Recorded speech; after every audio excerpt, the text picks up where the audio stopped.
Good morning student. आज हम बनाएंगे क्लास 7th में हमारा क्या चल रहा था, रेशियो एंड प्रोपोर्शन वाला चैप्टर। एक्सरसाइज चल रही थी हमारी 12.2 और 5th क्वेश्चन तक हुआ था बेटा।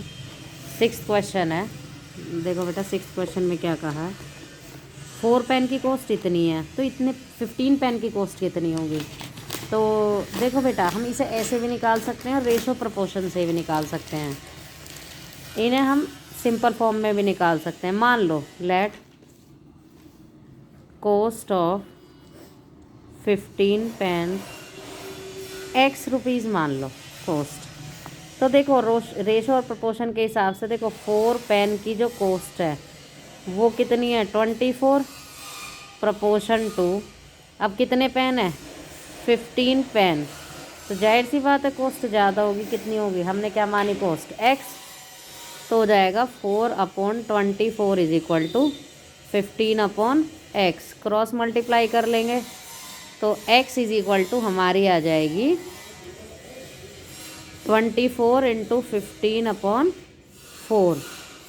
4 6 जा x is equal to 90 rupees. यही क्या हो जाएगा बेटा इसका आंसर। नेक्स्ट क्वेश्चन देखो, ये था हमारा क्वेश्चन नंबर 6। 7th क्वेश्चन क्या कहता है बेटा। 7th क्वेश्चन में कहा है कि 3 बैगों में 120 kg वीट है। Find how much rice can be contain in 20 bag. तो 20 बैग के अंदर कितना क्या आएगा, राइस आएगा।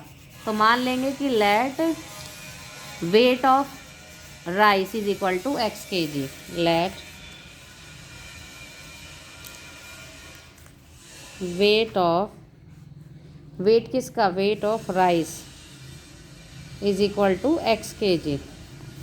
तो कितने का बेटा 3 बैग्स जो हैं उसके अंदर 120 kg आ रहा, और हमसे कहा है 20 बैग्स में कितना आएगा, तो x आएगा। तो 3 रेशो की जगह हमारा आ जाएगा अपॉन, प्रोपोर्शन की जगह इक्वल का साइन 20/x। क्रॉस मल्टीप्लाई हो जाएगी तो x is equal to 20 into 120/3। x is equal to इतने kg। तो x की वैल्यू कितनी आ जाएगी 1200 kg। क्वेश्चन नंबर 7 देखो बेटा, ओ सॉरी 7th का आंसर आ जाएगा इतना। अब देखो क्वेश्चन नंबर 8। क्वेश्चन नंबर 8 में क्या कहा है बेटा। क्वेश्चन नंबर 8 में कहा है कि एक जो ट्री है वो उसकी जो कास्ट है, cast a shadow of 18 metre long at the time when the, जब एक पोल की 8 मीटर का पोल है तो उसकी शेडो 6 मीटर बनती है। तो 18 मीटर शेडो वाले की पोल कितनी कोस वो होगी, पोल की हाइट कितनी होगी। तो लेट कर लेंगे क्या, हाइट ऑफ शेडो इतने मीटर लॉन्ग है, एट हाइट ऑफ ट्री मान लेंगे। Let height of tree is equal to हमने क्या मान ली x metre.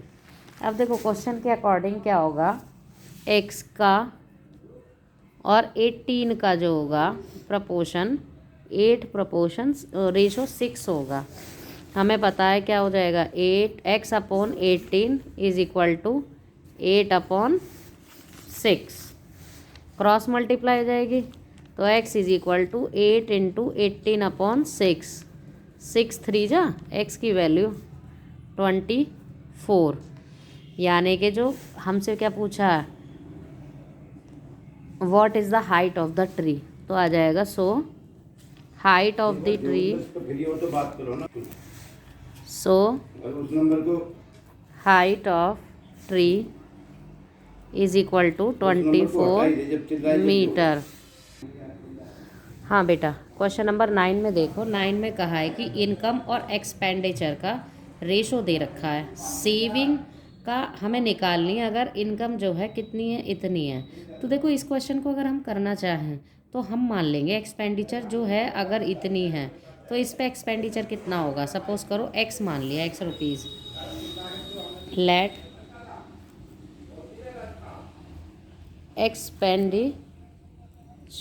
Expenditure x rupees मान लिया, रुपीज़ x। अब हमें दे रखा है कि 9:8 कब है, जब हमारी सैलरी इतनी है और हमने माना एक्सपेंडिचर कितना x है। ठीक है, तो 9/8 is equal to 1800 upon x, cross multiply जाएगी तो x is equal to 8 into 1800 upon 9, 9 2 जा तो 1600 आ गया। अब हमें निकालना क्या था बेटा, सेविंग।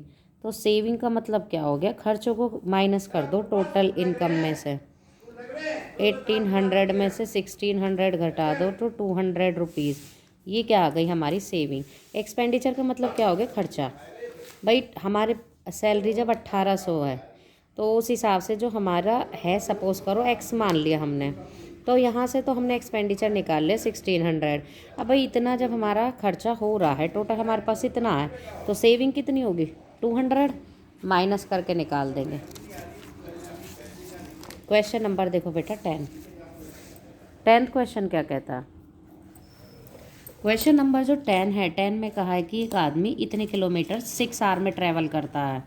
ठीक है ना, तो 5 आवर में सेम पीरियड, अगर स्पीड जो है उसकी सेम है तो उसमें वो कितना डिस्टेंस कवर करेगा। तो मान लेंगे let distance covered in 5 hour is equal to x। Late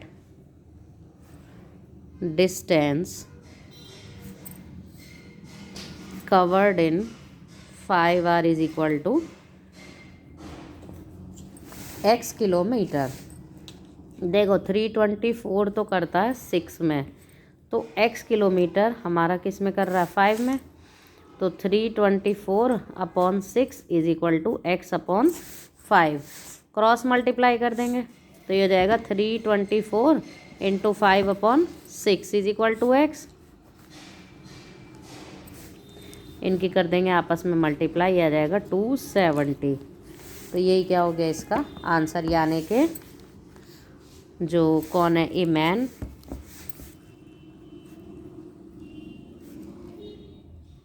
travel distance in 5 hours is equal to कितना डिस्टेंस, 270 किलोमीटर।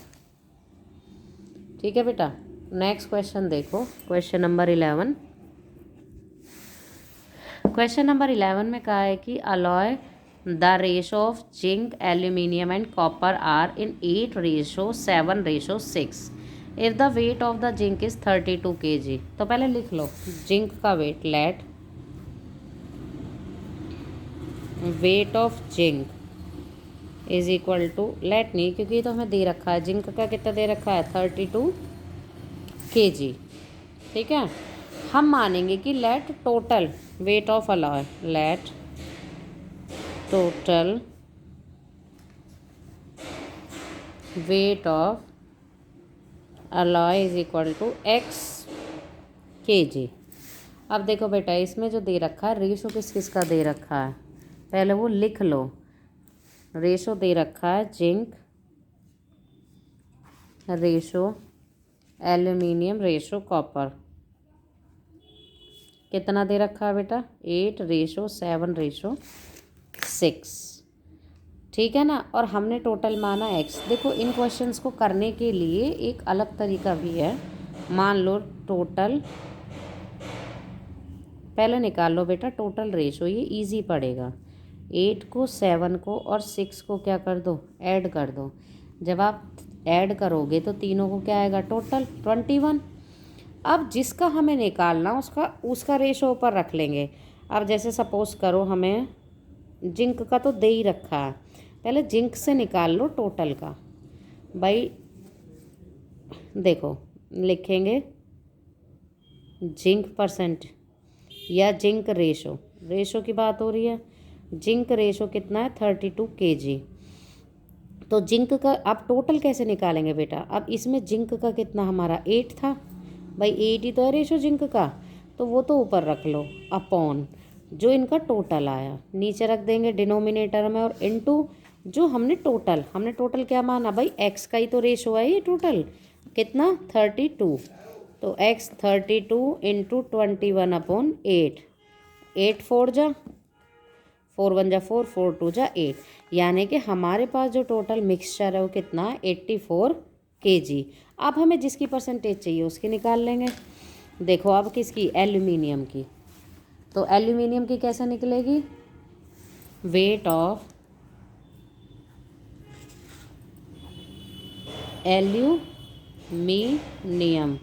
एल्यूमिनियम का, अब देखो यहाँ पे एल्यूमिनियम का रेशो कितना है बेटा 7, टोटल कितना हमारा रेशो 21, और हमारा टोटल वेट कितना आया था 84 अपॉन 21 इंटू 84, 4 पे कैंसिल हो जाएगा, 7 4 जा 28 kg। तो यह आ जाएगा वेट ऑफ एल्यूमिनियम कितना 28 kg। ऐसे ही वेट ऑफ किसका निकालेंगे बेटा, कॉपर का, कैसे,